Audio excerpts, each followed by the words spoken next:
This is lesson 4 for George's Secret Key to the Universe. And the first vocabulary word is defiantly, and it's on page 89.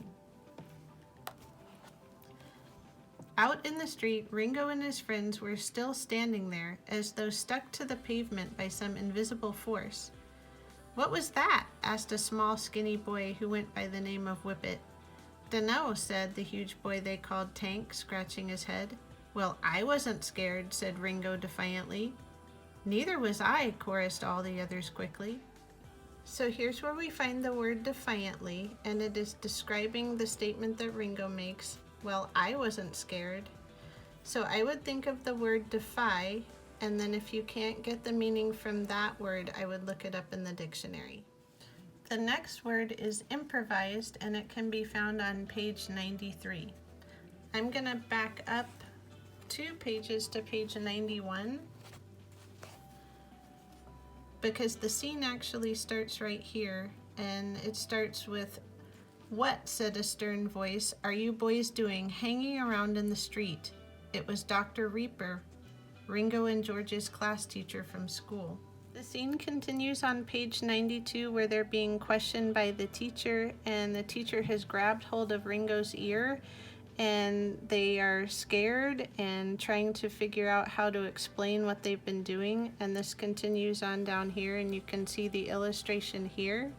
And then the top of page 93, it says, "And did you succeed?" said Dr. Reaper with a nasty smile, letting go of Ringo's ear just a little bit. "We were just about to hand it over," improvised Ringo, "when he went into that house.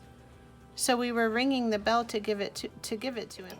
So the word improvised is right here, and it's describing how Ringo's giving his explanation.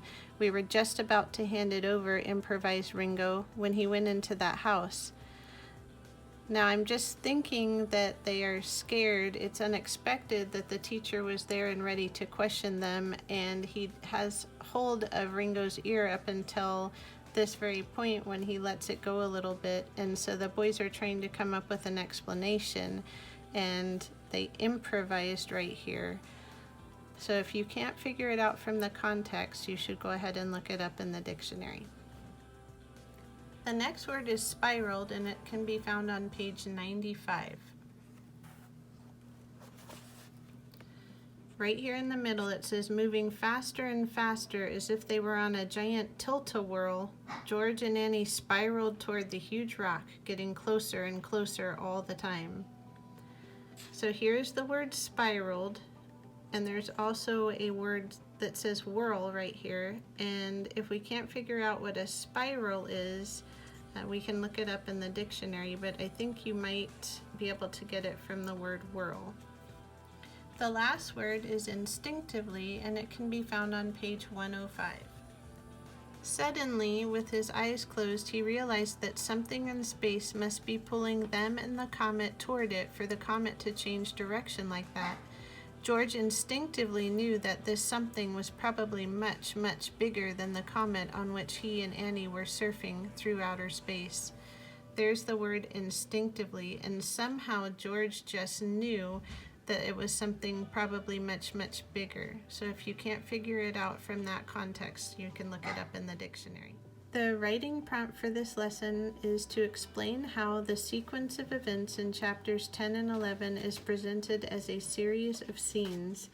Discuss how the chapter structure helps to organize the events. So we need to remember that a writer makes deliberate choices to separate scenes and chapters to make the pieces of the story work together as a whole. And we have a lot of different pieces between chapters 10 and 11. For example, in chapter 10, the very first thing that happens is you have Ringo and his gang, and they're wondering about the astronaut, and they're all claiming not to be scared. Then the next thing we know, Ringo tells Zit to ring the doorbell so they can talk to it, but Zit doesn't want to. Then Dr. Reaper arrives and asks them what they're doing, and they claim to be returning George's lunchbox. Then Reaper says he'll return it and sends them away when he realizes they were lying. And then at the end of chapter 10, you have Reaper spying through the window, but he isn't sure what's happening until the temperature drops. Then he realizes he's found Eric. So we have a bit of a cliffhanger there as we're going into chapter 11. Then at the start of chapter 11, George ends up in outer space once he's gone into Annie's house, and then they have an adventure in space together. But even chapter 11 ends with a bit of a cliffhanger as we're not quite sure what George is talking about at the very end. So if you just use some transition words and you talk about the events in chapters 10 and 11 and say first, what happened, and then next, then, and finally. So if you can come up with 4 important events between chapters 10 and 11 and then write them down in nice complete sentences, and then if you can just give me an idea of what you think about why the writer structured the story this way. Was the writer trying to build interest, to make you interested? There was a cliffhanger in both chapters. The writer brought in Dr. Reaper at one point, and why. So just give your opinion about why the writer structured the story this way to finish up the paragraph.